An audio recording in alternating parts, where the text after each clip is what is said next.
I opened the stairway door and wandered down the hallway.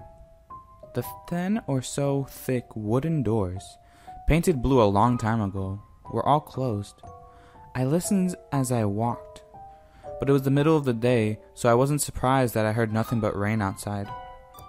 As I stood there in the dim hallway, listening to the rain, I heard a strange, fleeting impression that the doors were standing like silent granite monoliths erected by some ancient forgotten civilization for some unfathomable guardian purpose. Lightning flashed, and I could have sworn that for just a moment the old grainy blue wood looked just like rough stone. I laughed at myself for letting my imagination get the best of me. But then it occurred to me that the dim gloom and lightning must mean there was a window somewhere in the hallway.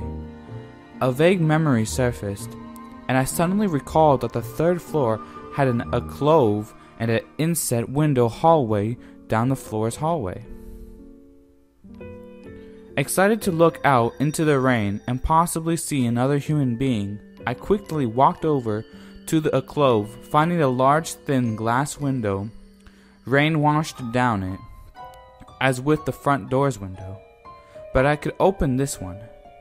I reached a hand outside to open it, but hesitated. I had the strangest feeling that if I opened that window, I would see something absolutely horrifying on the other side. Everything's been so odd lately. So I came up with a plan, and I came back here to get what I needed. I don't seriously think anything will come out of it, but I'm bored. It's raining and I'm going stir crazy. I came back to get my webcam. The cord isn't long enough to reach the third floor by any means, so instead I'm going to hide it between the two soda machines in the dark end of my basement hallway. Run the wire along the wall under my door, and put black duct tape over the wire to blend it with the black plastic strip that runs along the side hallway walls. I know this is silly, but I don't have anything better to do. Well, nothing happened. I propped open the stairway door, steeled myself, then flung the heavy front door wide open and ran like hell down the stairs to my room and slammed the door. I watched the webcam on my computer intently, seeing the hallway outside my door and most of the stairwell. I'm watching it right now, and I don't see anything interesting. I just wish the camera's position was different, so I could see out the front door. Hey, somebody's online!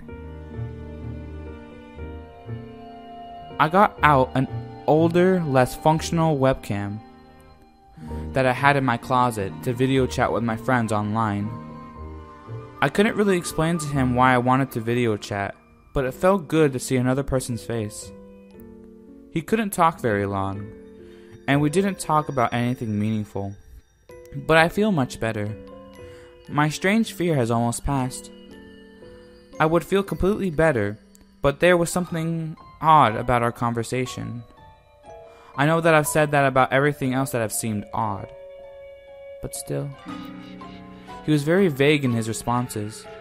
I can't call one specific thing that he said. No particular names or place or event. But he did ask for my email address to keep in touch. Wait, I just got an email. I'm about to go out. I just got an email from Amy that asked me to meet her at a diner for the place that we usually go to. I do love pizza, and I've just been eating random food from my poorly stocked fridge for days, so I can't wait again. I feel ridiculous about the odd couple of days I've been having. I should destroy this journal when I get back. Oh, another email. Oh my god, I almost left the email and opened the door. I almost opened the door. But I read the email first. It was from a friend I hadn't heard from in a long time, and it was sent to a huge number of emails. That must have been every person he had ever saved in his address list. It had no subject, and it said simply, "Seen with your own eyes. Don't trust them." What the hell is that supposed to mean? The words shock me, and I keep going over and over them. Is it a desperate email just as something happened? The words are obviously cut off without finishing. Or any other day, I would have dismissed this as spam from a computer virus or something. But the words. See with your own eyes. I can't help but read over this journal and think back on the last few days and realize that I have not seen another person with my own eyes or talked to another person face to face.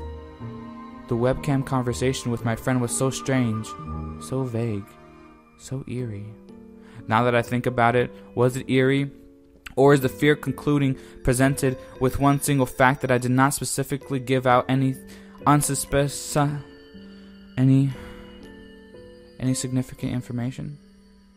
The random wrong number that got my name and the subsequent strange return call from Amy? The friend that asked for my email address? I messaged him first when I saw him online, and then I got my first email a few minutes after the conversation. Oh my god, that phone call with Amy. I said over the phone. I said that I was within half an hour's walks of 7th Street. They know I'm near there. What if they're trying to find me? Where is everyone else? I haven't heard from anyone in days. No. This is crazy. This is absolutely crazy. I need to calm down. This madness needs to end. I don't know what to think. I ran about my apartment furiously, holding my cell phone up to the corner to see if it got a signal through the heavy walls. Finally, in the tiny bathroom, near one ceiling corner, I got a single bar, holding my phone there. I sent a text message to every number in my list, not wanting to betray anything about my unfounded fears. I simply sent, "You seen anyone face to face lately?" At that point, I just wanted any reply back. I didn't care what the reply was, or if I embarrassed myself. I tried to call someone a few times, but I couldn't get my head up high enough. And if I brought my cell phone down even an inch, it lost signal. Then I remembered the computer and rushed over to it, instant messaging everyone online. Most were idle or away from their computer. Nobody responded. My messages grew more frantic, and I started telling people where I was and to stop by in person for a host of barely passable reasons. I didn't care about anything by that point. I just needed to see another person. I almost tore apart my apartment, looking for something that I might have missed. Some way to contact another human being without opening the door. I know it's crazy. I know it's unfounded. But what if? I just need to be sure. I taped the phone to the ceiling in case. Tuesday. The phone rang. Exhausted from last night's rampage, I must have fallen asleep. I woke up to the phone ringing and ran into the bathroom, stood on the toilet and flipped open the phone, taped to the ceiling. It was Amy, and I feel so much better. She was really worried about me and apparently had been trying to contact me since the last time I talked to her. She's coming over now. And yes, she knows where I am without me telling her. I feel so embarrassed. I am definitely throwing this journal away before anyone sees it. I don't even know why I'm writing it now. Maybe it's just because the only communication I've had at all since God knows when. I look like hell too. I looked in the mirror before I came back in here. My eyes are sunken, my stubble is thicker, and I just look generally unhealthy.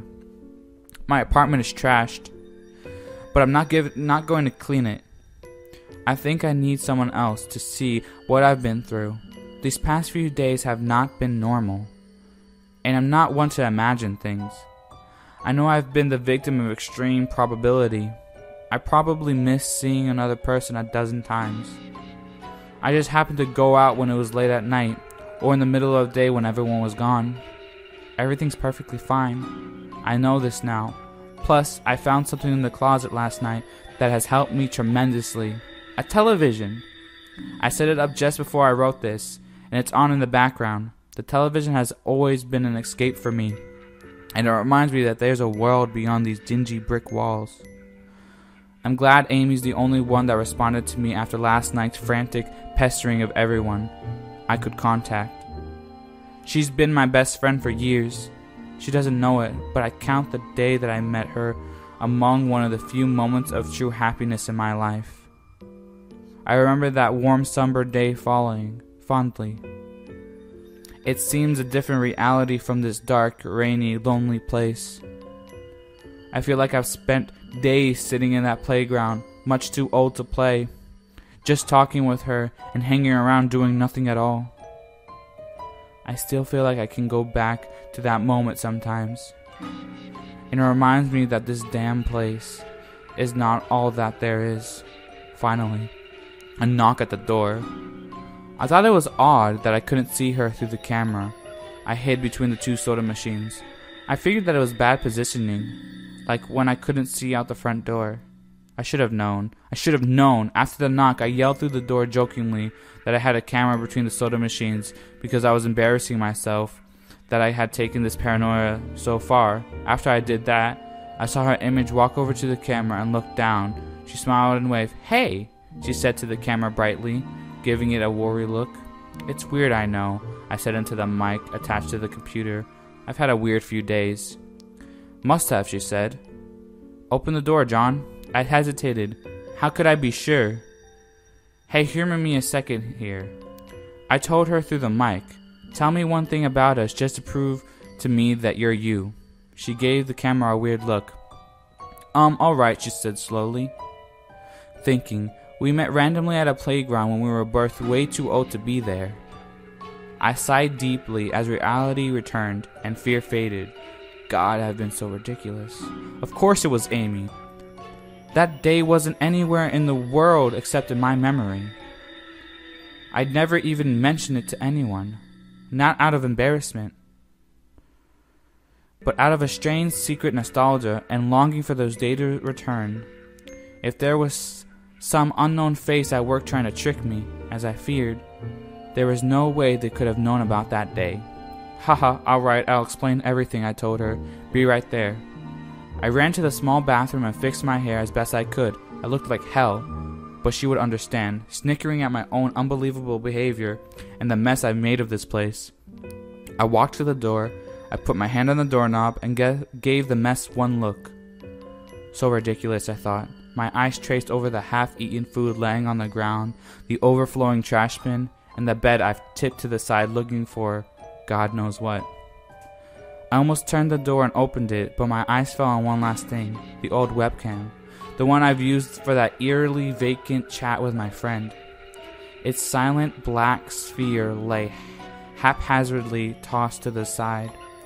Its lens pointed to the table where the journal lay. An overwhelming terror took me as I realized that if something could see through that camera, it would have seen what I just wrote about that day. I asked her for any one thing about us, and she chose the one thing in the world that I thought or it didn't know. But it did know. It could have been watching me the whole time. I didn't open the door. I screamed in uncontrollable horror. I stomped on the old webcam on the floor. The door shook and the doorknob tried to turn, but I didn't hear Amy's voice through the door. Was the basement door made to keep out drafts? Too thick? Or was Amy not outside? What could have been trying to get in? If not her, what the hell is out there? I saw her on my computer through the camera outside. I heard her on the speakers through the camera outside. But was it real? How can I know? She's gone now. I screamed and shouted for help. I piled up everything in my apartment against the front door.